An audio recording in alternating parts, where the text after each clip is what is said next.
What's going on, YouTube? This is Coding Grunt. This is my week 1 update of Team Treehouse. Stay tuned.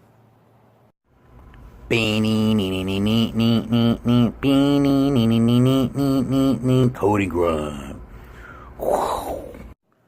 Welcome back, YouTube. So here's my week 1, I guess you can say, review or analysis over Team Treehouse.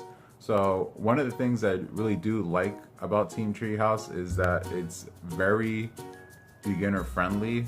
And what I mean by that is, well, let's say if you want to become a Java developer, a front-end developer, or build mobile apps. So one of the features they do have in this website is they give you a step-by-step guide in order to get to that track field. So here's what I mean. So let's say I want to become a front-end web developer or a back-end web developer, right? They break it down step by step by step, where you got to learn HTML. What's the next thing you got to learn? CSS. And they escalate to JavaScript. And they literally give you the step-by-step guide in order to get there. And I think that's really interesting. For someone who does not know where to start, that can be very daunting. What programming language should you learn? What programming language is good for web development, or building apps or making games? So it can be very daunting knowing where to start. But what Team Treehouse does is it makes it easier to start, and you can start coding and start learning right away as soon as you enter the website. I do like the track feature and breaking it down, and it's just a very simple, easy step. But I can't say the same if you're someone who's more intermediate. Maybe Team Treehouse may be too simple for them.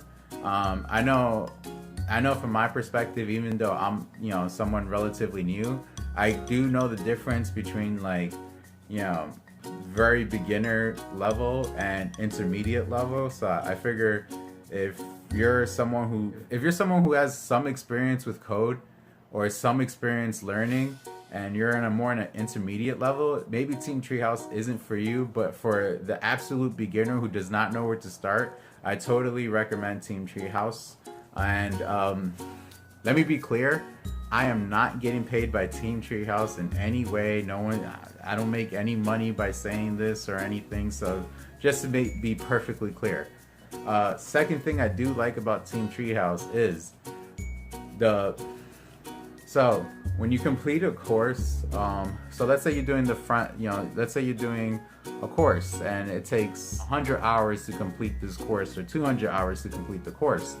One of the things I do like, and it may not be as important to you as to me, but when you're trying to complete a 100-hour course, it may be tough to see the light in the end of the tunnel.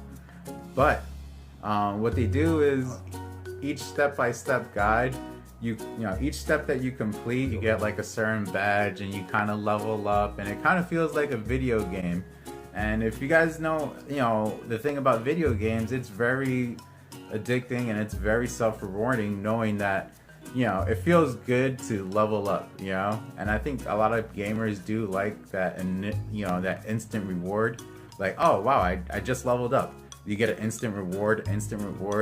And when you're going through 100 hours of course material, you don't really get that you don't really feel that until the end.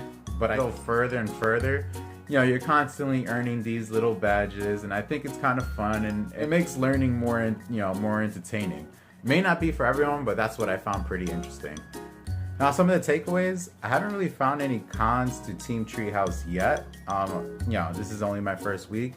I guess the only con would be if you're intermediate, it might be too beginner friendly. Another con, I'm not sure if this is a con or not, but as I was going through the course, let's just say, for example, you're taking a math course, and they would give you like a lesson plan for addition and subtraction, and they're teaching you addition and subtraction, and you go over to the next course and they ask you a question about division.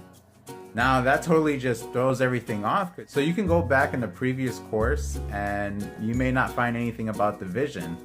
And that would totally throw you off when you gotta answer the question correctly in order to move on with the lesson. And I'm not sure if this is a con. I found this pretty interesting. So what this, what they're doing is they're making you look for the information elsewhere. By searching for the information elsewhere, it's causing you to think and make the information stick. So if you're like, if you just read it and you just answer the question, you're probably just going through the lesson pretty fast. So what they do is they ask you these questions that's not on the course, so you can initially go look for it. And if you're searching for the source material and trying to find out this information, it's more likely to stick in your mind as opposed to spoon feeding you information. So I'm not sure if that's a good thing or a bad thing, but I do find it interesting because this is a new way of learning that I have not encountered. Honestly, I don't mind it. So it might be a con for someone else, but it's not a con towards me. But I could understand, someone else may not like that. And that pretty much sums up everything I've encountered with Team Treehouse this week. Don't forget to subscribe. I'll be leaving a video every Tuesday if you guys want to follow me on my web developer journey. I will also be posting other different videos. Make sure you like, share, subscribe, and I'll see you next week.